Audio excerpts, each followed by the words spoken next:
ছুটি ছুটির সময় আর কি। তো হচ্ছে গিয়ে বাচ্চারা বের হবে, তো আমরা তো হচ্ছে একটু ওদেরকে বের করে দেই।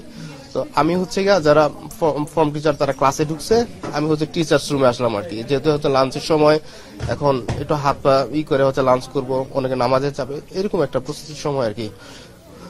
এমন সময় হঠাৎ করে বিকট শব্দ হলো, আগুনের ফুলকি।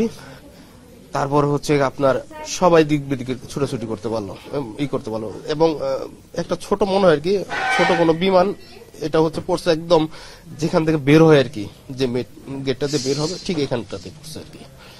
তো এতে হচ্ছে আপনার ধোয়ার কুণ্ডলী পুরোটার মধ্যে। তারপরে হচ্ছে কি আপনার এই দক্ষিণ সাইডের যে গ্রিল, এটা হচ্ছে গিয়ে একজন টিচার ছিল আমাদের সাইড স্যার, উনি হচ্ছে গিয়ে খুব চেষ্টা করে আপনার একটা গ্রিল ছুটায় আর বাইরে থেকে কিছু সাহায্য করে। এই অল্প একটু জায়গা দিয়ে আমরা কয়েকজন বের হই, তার পরবর্তীতে হয়তো ফায়ার সার্ভিস বা অন্যান্য আর কি আগে আসে। ওই সময় কি পুরোপুরি কি ক্লাস কার্যক্রম স্বাভাবিক ছিল? আসলে একদম ছুটির সময় বাচ্চারা বের হবে আর কি। তা আমরা হচ্ছে গিয়ে ওদেরকে যাতে একটা সুশৃঙ্খল ভাবে বের হয় আর কি, যার জন্য লাইন করে বের করি আর কি। ঠিক এই মুহূর্তটার মধ্যে আর কি আপনার এই ঘটনাটা। আপনি স্বচক্ষে কিরকম দেখেছেন যে কিরকম হতাহত হতে পারে? আসলে হতাহতটা এই মুহূর্তে বলতে পারতেছি না, এই কারণে যে হচ্ছে কি আপনার যখন দুর্ঘটনা ঘটার পরপরই আপনার প্রচন্ড ধোঁয়া। Hire Google TV, endless color, smart living. তো টিচার্স রুমে হচ্ছে কি আমরা দুজন টিচার ছিলাম, এর মধ্যে হচ্ছে কি আপনার আমরা সিদ্ধান্ত নিতে পারতেছিলাম না কি করবো। সামনে আগুন, ভিতরে আমরা ধোয়ার মধ্যে।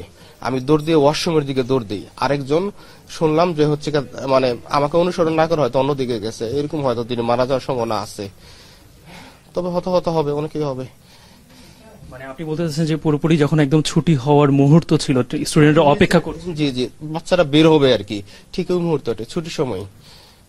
এবং কোন ধরনের আপনারা তো মানে এটা তো হওয়ার কথা না, আভাস আপনার পাওয়ার তো কোনো কথাই না, মানে একেবারে পুরো এতটাই আকস্মিক যে মানে আমরা কিছু বুঝার উঠার আগে দেখলাম যে হচ্ছে আগুন, সামনেতে কিছু দেখতে পারি না, আগুন আর তার আগুন, তারপর ধোয়া, এতটুকুই।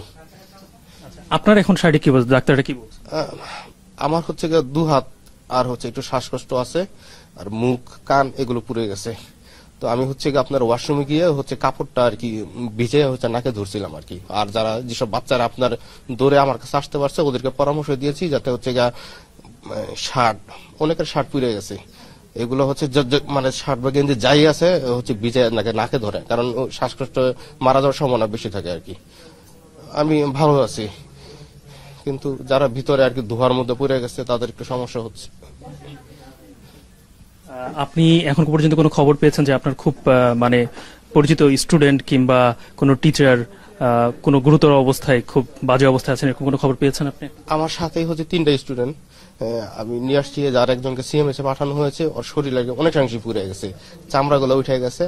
আমার গায়ে যে শার্টটা ছিল যাতে আর কি না জ্বলে, এই শার্টটা আর কি ওর গায়ে দিয়ে আমি ওকে হাসপাতালে নিয়ে আসি। আর আমারও দেখা গেছে কোনো কিছু ধরার মতো অবস্থা নাই, যার কারণে আমি ওইভাবে মানে আমি স্টেবল অবস্থায় ছিলাম না, প্রচুর জ্বালাপোড়া করতেছিল। যতটুকু পারছি আর কি আমি কয়েকজনকে মানে উৎসাহ দিচ্ছি যাতে হচ্ছে গিয়া ধরে রাখে ভিতরে না থেকে ধোয়ার মধ্যে। কিন্তু হতাহত হবে অনেকেই, কারণ এতটাই আকস্মিক ছিল যে মানে কি করবো এটা বুঝে উঠতে পারি নাই। আচ্ছা, এরপরে দুঃখিত আপনার একটু সময় নিচ্ছি আমি, যে আপনি এরপরে নিশ্চয়ই আপনার সেন্স কি ছিল ওই সময় ঘটনার পরে এরপরে আপনাদের উদ্ধার কার্যক্রম কখন থেকে শুরু হয়? উদ্ধার কার্যক্রমটা হয়তো কয়েক মিনিটের মধ্যে শুরু হয়, কিন্তু আসলে আগুন লাগার ব্যাপারটা তো এটা তো হচ্ছে কয়েক সেকেন্ডের ব্যাপার। আমি জাস্ট হচ্ছে আগুনের একটা মানে একটা যেটা বলে ফুলকি বলে আর কি, এটা পাওয়ার সাথে সাথে আমার মুখ হাত পুড়ে গেছে। অনেকের যাদের পাতলা শার্ট ছিল ওগুলো পুড়ে গেছে, জামা পুড়ে গেছে। তো যাদের হচ্ছে গিয়ে আপনার মানে এরকম কোনো হচ্ছে ব্যবস্থাই ছিল না যে কি করব, মানে এটা মানে এতটা অ্যাক্সিডেন্টাল আমি মানে কি মানে কোনো আমাদের কোনো মানে কি করবো এই মানে একটা সিদ্ধান্ত নিতে পারতেছিলাম না।